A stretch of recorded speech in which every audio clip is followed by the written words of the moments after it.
In this example, we have to compare two fractions and find out how much larger one fraction is than the other. So let's read the problem. Terry has 5/8 of a foot of ribbon for a project. She needs a piece of ribbon that is 3/12 of a foot long. So we need to figure out how much ribbon she needs to cut off so she can have a piece of ribbon that is only 3/12 of a foot. So before we actually do any operations here, let's compare the values of the two fractions. So let's compare the piece of ribbon that is 5/8 of a foot to the piece of ribbon that is 3/12 of a foot.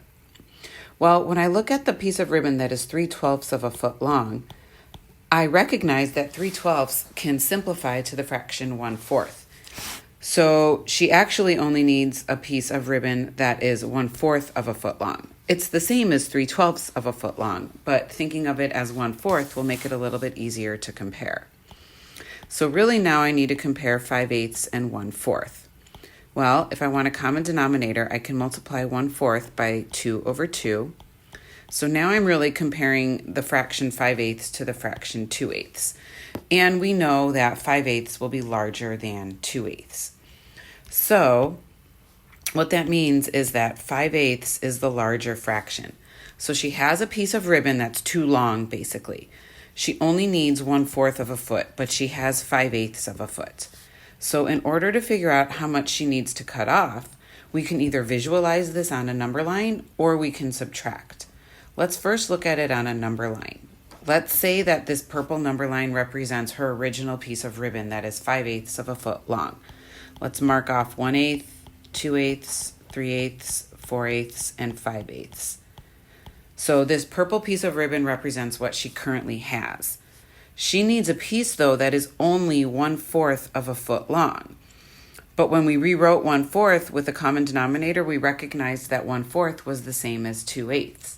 So she only needs a piece of ribbon that is 2/8 of a foot long. So she has too much ribbon. So if we cross off the sections of ribbon she doesn't need, we can see that she does not need that extra 3/8 of a foot, because we crossed off 3 sections that are each worth 1/8 of a foot, or 3 copies of 1/8 is what we don't need. Another way to do this would be to perform subtraction. She has 5/8 of a foot. She only needs 1/4 of a foot. So if we subtract 1/4 from 5/8, the result will tell us how much she needs to cut off of her piece of ribbon. So to subtract fractions, we need a common denominator, and we've already established that 1/4 is the same as 2/8. So we have our common denominator. 5/8 minus 2/8 is 3/8. So that means she needs to cut off 3/8 of a foot of the ribbon.